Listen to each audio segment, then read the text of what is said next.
예수님의 주변에는 항상 많은 부류의 사람들이 가깝게 따르곤 했습니다. 예수님이 좋아서 따르는 사람도 있었는가 하면, 병이 들어서 오늘 이 본문의 1절에 2절에도 보니까 병 고침의 역사가 일어났다라고 하는 이러한 장면을 우리가 봤듯이, 병이 들어서 주님께 나가면 병이 고쳐진다라고 하는 이런 사실을 믿고 병 고치고 싶어서 주님께 찾아오는 사람들도 있었어요.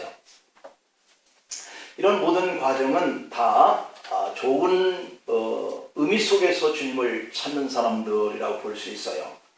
또 그보다도 더 심오한 예수님의 진리의 말씀을 듣고 싶은 열망과 열정 때문에 예수님을 만나고 싶어하는 사람들도 있었어요.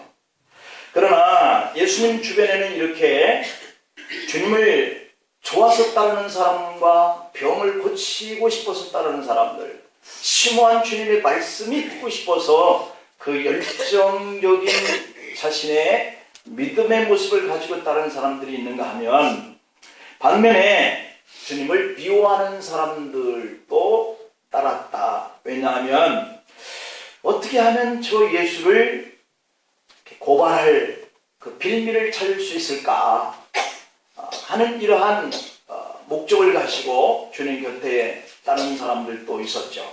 그들 중에 특별히 바리새인들, 이런 서기관들, 당시 종교의 지도자급에 속하는 이런 사람들, 예수님의 가르치심이 몹시 싫었거든요. 사실 우리는 인간관계 속에서 누구든지 나보다 그 그룹 안에서, 공동체 안에서 잘난 척하면서 항상 말을 많이 하거나 앞서는 사람들, 마음속에서 시기가 일어나죠. 경쟁 상대일수록 더 마음에 이러한 싫어하는 생각들을 갖고 그를 보게 되게 경우가 많죠. 그래서 예수님의 가르치심은 참으로 사람들이 그 어떤 선지자들에게서 듣는 것보다 다른 것 같은 말씀을 이렇게 하시기 때문에 그 말씀이 심오하고 오묘하여서 쫓는 사람들, 이런 사람들이 일어나는 것을 보고 그런 사람들에게 평소에 가르쳐 왔었던 이런 서기관들, 바리새인들, 또 종교 지도자들, 이들은 분명히 예수님이 가르치심이 매우 못마땅하게 여기지고요, 그 가르침이 잘못되었다라고 하는 것을 지적하고 싶은 이것을 발견하기 위해서 주님 곁을 맴돌았다라고 볼 수가 있습니다. 어떻게 했든지 예수님께 있는 이 비방거리, 이것을 찾으려고, 그리고 예수님을 어떻게 하든지 곤경에 빠뜨리고 싶어서 시도하는 이러한 무리들. 오늘 본문 3절 말씀에 보면은 바리새인들이 예수께 나왔다. 그런데 그들이 나온 이유는 그를, 예수님을 시험하여 라고 하는 말씀으로 표현하고 있고요. 이르되 사람이 어떤 이유가 있으면 그 아내를 버리는 것이 옳으니까 라고 하는 질의를 하는데, 이것은 정말로 그 이유가 궁금해서 물어보는 것이 아니라 시험하여 라고 했다라고 하는 이런 표현이 있어요. 사람이 아무 연고도 없는데도 불구하고 그가 자기 아내를 내버리는 것이 옳으냐라고 하는 것을 질의하는 거죠. 이것은 예수님께 정말 자신들이 평소에 이것 때문에 참 궁금하다라고 하는 차원이 아닌 거죠. 시험하기 위해서. 바로 이 문제는 그 당시에 이견이 서로 다른 주장 때문에 참 사람들이 혼란스러웠었구나 라고 하는 것을 발견할 수 있어요. 우리가 5월달 가정의 달인데, 우리가 어린아이들, 또 어버이, 그리고 스승의 주일을 쭉 이렇게 지나오면서 오늘은 가정의 주일로 필요한 말씀의 의미로 5월달을 이렇게 마무리 지으려고 그러는데요. 이 당시에 사람들 생각 속에 가정 안에서 일어나는 가장 큰 문제죠. 가정이 파괴되는 것, 가정이 해체되는 것, 이것은 바로 그 가정의 어른들의 나머짐으로부터 시작되어진다는 것을 우리가 알 수 있어요. 그래서 가정을 지키기 위해서는 우리 가정 안에서 부모의 역할이 참 중요하다 하는 생각을 우리가 가져볼 수 있는데요. 예수님 시대의 바리새파에는 두 갈래 주장을 하는 학파들이 있었습니다. 하나 학파는 힐렐 학파였는데 또 다른 학파는 샴마이라고 하는 학파예요. 이 힐렐 학파와 샴마이 학파라고 하는 이 두 학파 중에는 어떤 그 율법을 놓고 항상 대치를 이루는, 어떤 해석에 있어서 항상 다른 의견을 제시하는 이런 대립되는 학파들이었어요. 그래서 이 힐렐 학파는 이 율법이라고 하는 그 문제를 놓고 좀 더 폭을 넓게 해석하는 그러한 그룹이라고 볼 수 있어요. 그러니까 좀 더 포용하는 그런 주의라고 볼 수 있고, 반면에 이 샴마이 학파라고 하는 것은 율법에 대해서 엄격한 잣대를 대는 거예요. 그래서 이 두 학파 간에는 한 학파는 좀 더 넓은 차원 속에서 이 의미가 무엇을 말해주고 있느냐 하는 것에 대해서 견해를 이렇게 밝혔다면, 이 샴마이 학파는 그 하나가 가지고 있는 그 문제를 날카롭게 더 이렇게 파헤치는 이러한 부류라고 볼 수 있죠. 그렇기 때문에 항상 이 두 학파 중에는 충돌이 일어나는데, 바로 이 이혼에 관한 해석도 이 두 학파 간에는 충돌이 났어요. 구약 성경에서 이혼에 관한 명확한 규정은 신명기 24장에 1절부터 4절 안에 기록되어 있는 내용이 있는데, 그 내용을 보면은 그 가정 안에 아내에게 수치되는 일이 있으면 그 남편은 이혼 증서를 써서 그에게 주고 이혼할 수 있다라고 하는 이런 규율이 있었다는 거죠. 그러면 어떤 것이 수치스러운 일이냐 하는 것이 바로 또 문제가 되는 거잖아요. 이 문제를 놓고 힐렐 학파에서는 그 문제가 음란한 일은 물론이고, 그 가정 안에서 아내가 아내로서의 역할을 할 때 가령 음식을 자주 태운다든지, 또는 남편에게 뭔가 밖에 나가서 이 아내의 행실 거지나 아니면 어떤 건덕상의 문제들이나, 또는 그 가정 안에서 어떤 부부싸움이나 이런 평판을 일으키는 모든 문제까지를 다 수치스러운 일로 포괄적으로 이렇게 판단을 하는 거죠. 오늘날의 이 힐렐 학파의 주장을 따르면 이혼할 부가 이런 차원 속에서 보면 굉장히 많게 되는 거죠. 포괄적으로 모든 것들을 다 건덕상의 문제로 이렇게 이혼을 빌미로 이렇게 재론을 하기 때문에. 그런데 반면에 이 샴마이 학파는 수치되는 일을 한 가지 딱 꼬집어서 엄격하게 어떤 것 때문에 이혼해야 할 이러한 문제가 발생을 했다라고 하는 것을 주장할 때, 이혼 사유는 오직 간음에만 해당된다 이렇게 보는 거죠. 그러니까 포괄적으로 묶어서 이런 여러 가지를 다 꼬집어서 한 사람의 가정의 이혼 사유로 보는 이런 힐렐 학파에 비하면 이 샴마이 학파는 아니다, 그렇게 포괄적으로 다 집어넣을 수는 없는 거고, 단지 간음한 이 문제에만 가정의 부부가 이혼할 사유가 된다 이렇게 주장을 하는 거죠. 자, 여러분, 그렇다면 당시 유대교는 어떤 주장을 했느냐라고 하는 것이에요. 이 두 그룹의 주장에 비해서 유대교는 남성 중심의 사회였던 것을 생각하면 그 답은 유대교에서는 뻔한 거예요. 당시 이 유대교의 회당의 공식적인 입장은 이 샴마이 학파의 해석을 따라서 가능한 경우에만 아내를 쫓아낼 수 있다 이렇게 했지만, 실제로는 이 힐렐 학파의 해석이 더 많이 또 포괄적으로 이렇게 그들 안의 주장에 따르는 이런 것이 이 유대교의 학파의 생각이었어요. 그냥 근본적으로는 그냥 아내가 이러한 수치스러운 일, 이거 한 가지만을 꼽았던 이 유대교가 나중에는 더 이 샴마이 학파와 힐렐 학파에 가지고 있는 모든 견해를 다 이렇게 수용을 하는 경우가 나타났다는 거죠.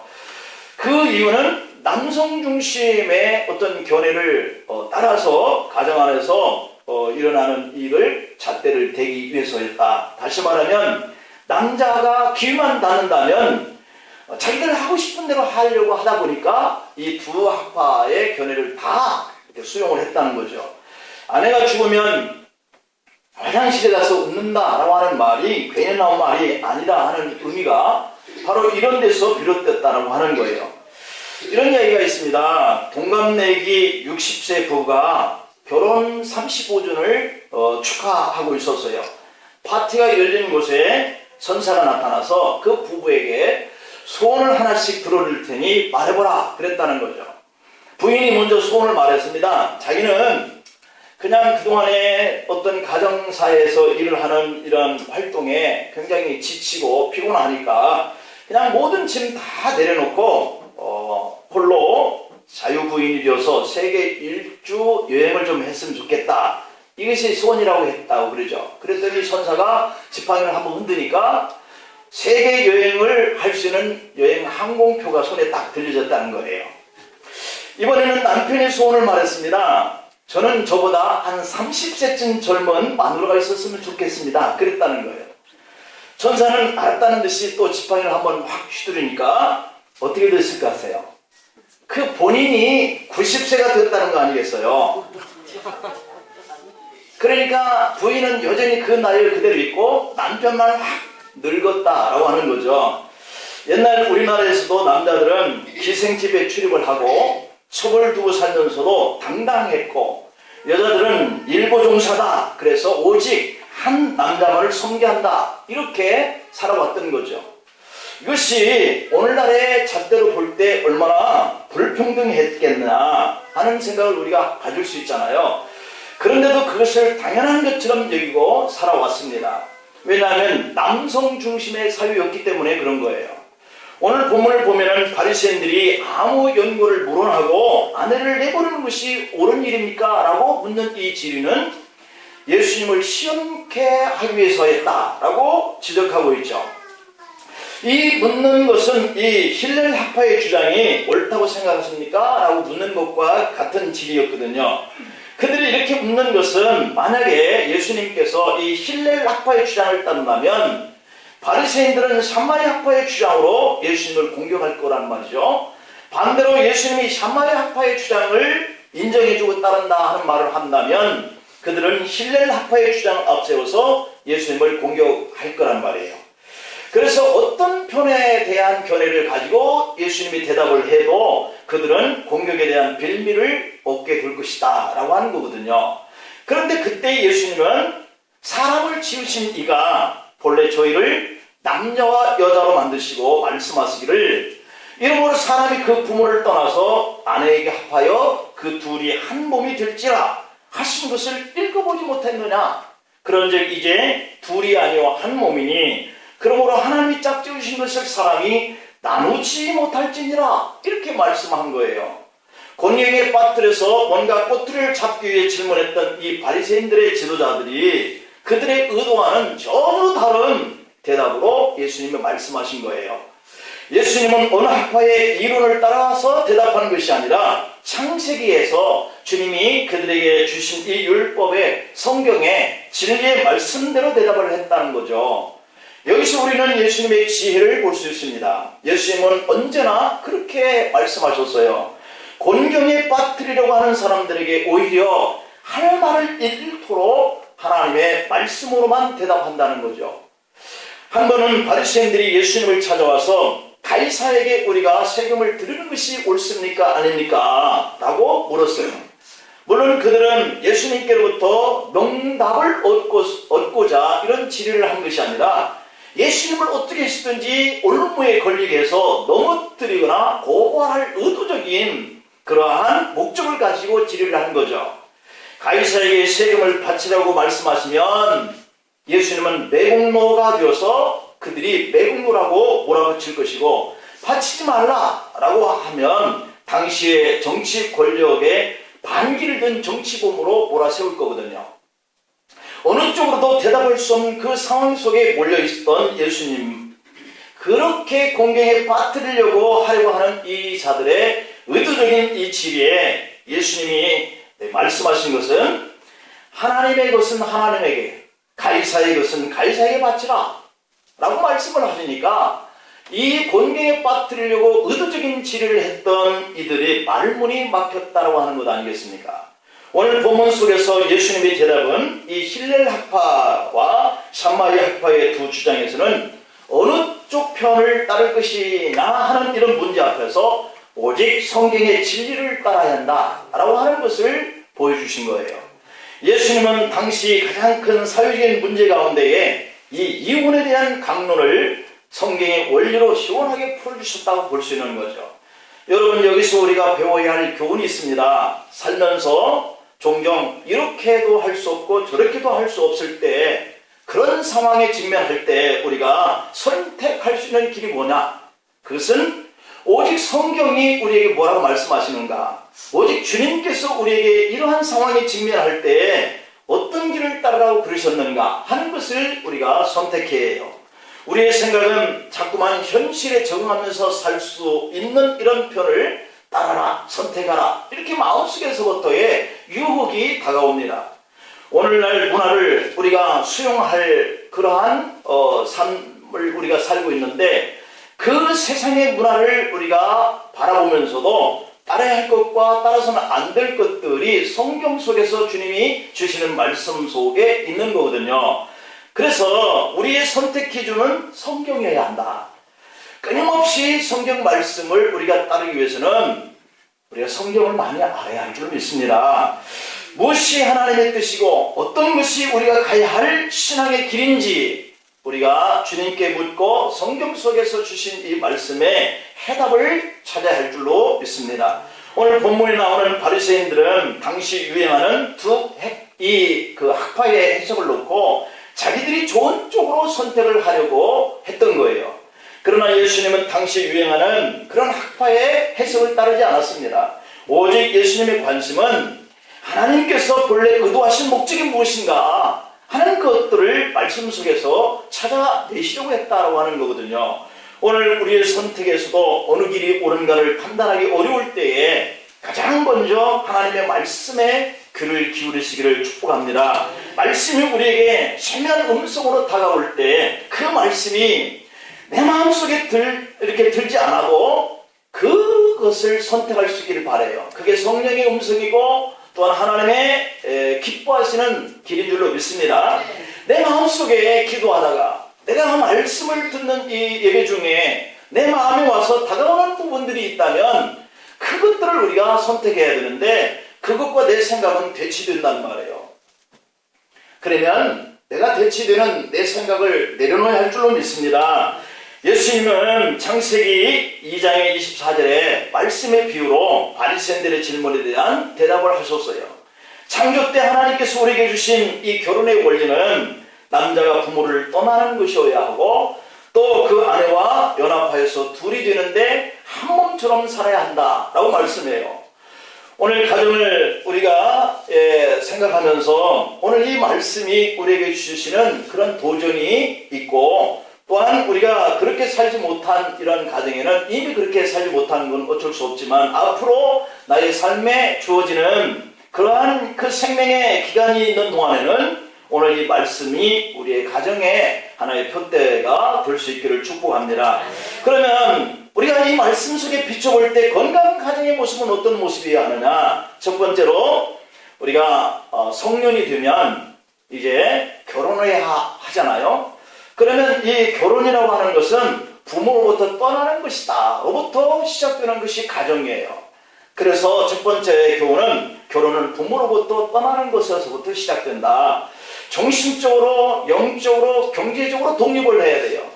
엊그저께 이 뉴스에 그게 보이던데 미국에서도 요즘에는 18세에 성년이 되면 미국의 그 문화는 가정에서 부모에게서 독립해서 따로 나가서 살고 혹은 자신이 뭐 어떤 그 경제적인 힘을 이렇게 발휘하면서 살고 공부도 그렇게 하고 그러는데 30세까지 되었는데도 가정에서 떠나지 않는 아들을 고발을 했어요. 부모가.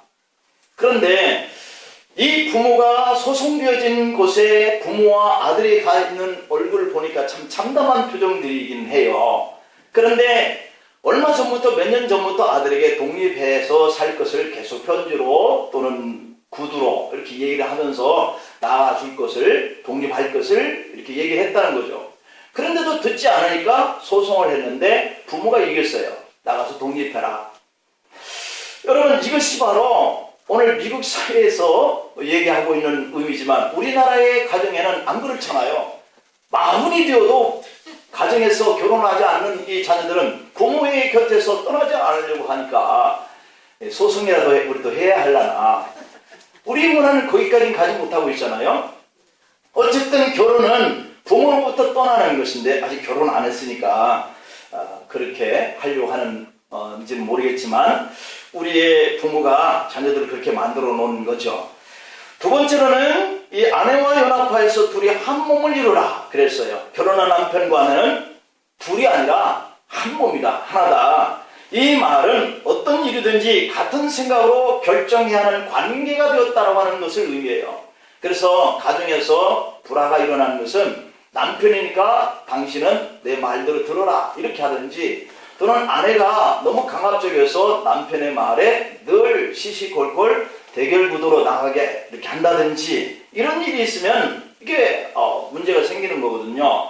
그렇기 때문에 둘이 어떻게 했든지 서로 간에 마음을 열고 어떤 주제를 놓고 이렇게 하나가 되어서 결정하는 이런 관계여야 한다.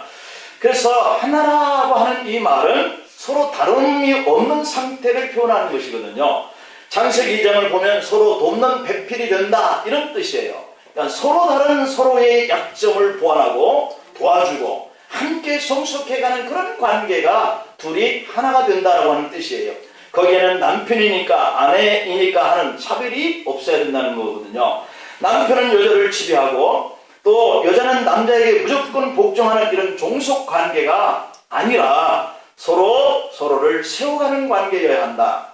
그래서 이견을 하나의 일로 이렇게 세워가는 그런 과정에 있어서 사랑으로 감싸주는 이런 관계, 그래서 서로 간에 좋은 편을 선택해서 결정하는 이런 가정이 되면 우리가 가정을 잘 세워갈 수 있지 않겠나. 모든 사람들은 자기 감정에 치우치는 부족한 존재들이에요. 남편도 이런 감정이 있고 아내도 이런 감정이 있죠. 또 자녀들도 그런 감정이 있어요. 자신의 감정을 이렇게 자기가 이렇게 잘 다스리지 못하고 표출을 강하게 하면 부부의 관계도 다치고 부모와 자녀들 관계도 다치게 되죠. 상처를 받는 거죠.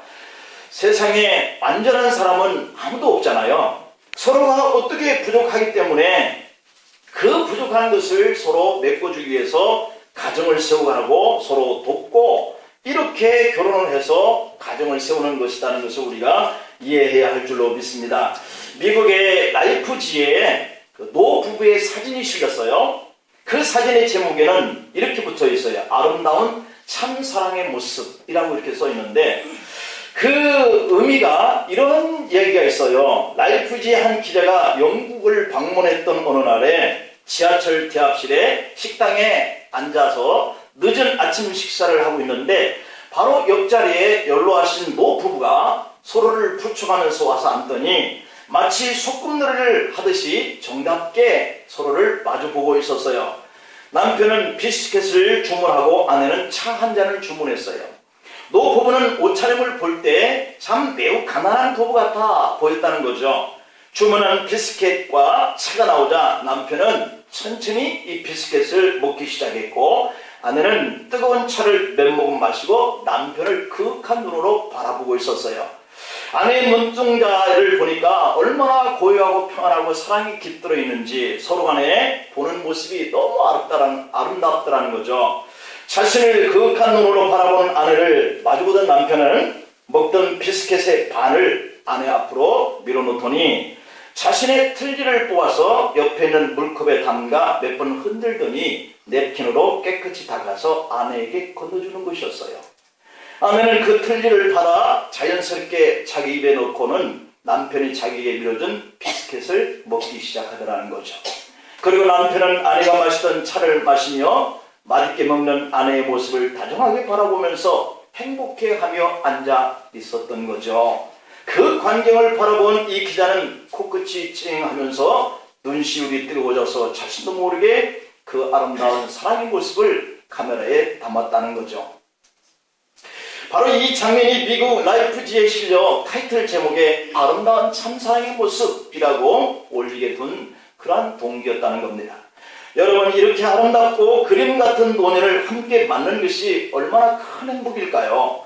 하나님은 우리에게 바로 그런 아름다운 가정과 사랑스러운 부부관계로 살아가기를 원하시는 것을 믿으시기를 축복합니다. 그런데 오늘날 우리 사회는 이혼을 조장하고 이혼을 부추기는 삭막한 사회가 되어가고 있어요.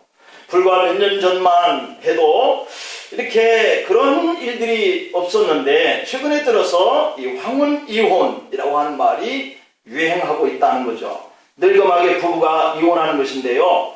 그런 모습을 안타까운 마음으로 바라보는 것이 아니라 마치 여자들에게는 그렇게 하는 것이 행복의 꿈을 이루는 일인 것처럼 매스하면서 다루고 있다는 거예요. 물론 여성들이 그동안 남성들의 권위적인 태도에 멍든 가슴으로 평생을 살아온 아픔도 더러는 있긴 하겠지만 황혼 이혼이라고 하는 것이 그렇게 환상적인 아름다움과 꿈을 이루는 용기 있는 결단인 것처럼 포장하고 있는 것은 우리 사회의 가장 어두운 단면이라는 거예요. 요즘 여성들이 무엇을 가장 행복한 것이다 라고 생각할까요? 20대는 공부를 못해도 얼굴이 예쁘면 최고의 행복이라고 생각한다는 거예요. 30대는 맨날 놀러 다니는데도 애들이 속 안 썩히고 공부를 잘해주는 것이 행복한 것이다 라고 생각한다는 거죠. 40대에는 성형수술을 안 했는데도 티가 안 나는 것이 행복한 것이다. 50대는 먹기는 많이 먹는데 아랫바가 안 나오는 것이 최고의 행복이다. 60대는 남편이 돈 많이 벌어놓고 일찍 죽는 것이 최고의 행복이다. 그런다는 겁니다. 이런 말은 정말 우스갯소리겠지만 우리 사회의 한 단면인 것 같아서 매우 착잡하고 씁쓸하죠.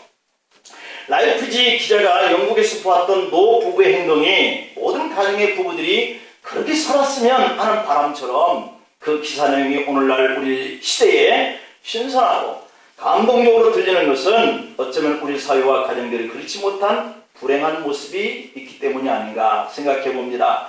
오늘 본문에서 보면 예수님은 결혼의 원리에 입각해서 한 몸을 이룬 부부는 이게 둘이 아니라 하나이기 때문에 이혼할 수 없다라고 말씀하고 있어요. 그러자 바리새인들이 되묻습니다. 그러면 왜 모세는 이혼 증서를 써주고 내버리라고 명령하십니까? 라고 물었습니다. 이 말은 그들이 논쟁거리를 삼아왔던 신명기 24장의 말씀을 빗대서 예수님께 한 말씀이에요. 신명기 24장에 보면 분명히 아내에게는 수치되는 일이 있을 때는 이혼 증서를 써주고 이혼할 수 있다 이랬어요. 근데 하나님은 신명기 24장에서 이혼 증서를 써주고 라고 하신 것은 남자들이 언제든지 여자를 내쫓을 방편으로 사용하도록 하신 말씀이 아니라는 거죠. 당시 남성들은 마음만 먹으면 그냥 여인들을 때리고 내버리고 또 취하고 또 버리고 남성의 중심 사회의 삶의 문화가 그렇게 흘러가고 있는 모습을 보고 하나님은 그 남성들의 횡포를 방지하기 위해서 최소한의 자신이 함께 살던 아내를 내보낼 때는 이혼 증서를 써라 라고 하는 말을 했다는 것이죠. 그래서 예수님은 그러면 어찌해서 모세는 이혼 증서를 주어서 내버리라고 명하셨나이까? 라고 묻는 이 바리새인들을 향해서 이렇게 말씀해요. 모세가 너의 마음에 완악함을 인하여 아내의 내버림을 허락하였거니와 본래는 그렇지 아니하니라. 본래는 이혼하는 것이 아닌데 인간의 완악함 때문에 그렇게까지라도 해서 여성들을 좀 존귀하게 여겨줬으면 하는 이런 바람 때문이었는데 그렇게 한 것을 그들이 자신들이 합법화하는 이혼으로 이용하려고 한다. 악하기 때문에. 그래서 이러한 횡포를 방조하기 위해서 조금이라도 서로 나누어지는 이 일을 까다롭게라도 해주면 이혼하는 일을 좀 막을 수 있지 않나 라고 하는 것 때문이었다는 거죠. 결국 하나님의 말씀은 우리가 이혼하는 것을 원치 않는 거죠. 이혼은 우리 인간의 욕망과 죄가 만들어낸 것이죠. 그러므로 내 속을 썩이는 남편, 내 마음에 상처를 주는 아내라고 할지라도 가정을 지켜가는 것을 통해서 자녀들이 하나 되고 또한 그러한 것들이 바로 가정의 행복이 아니겠는가.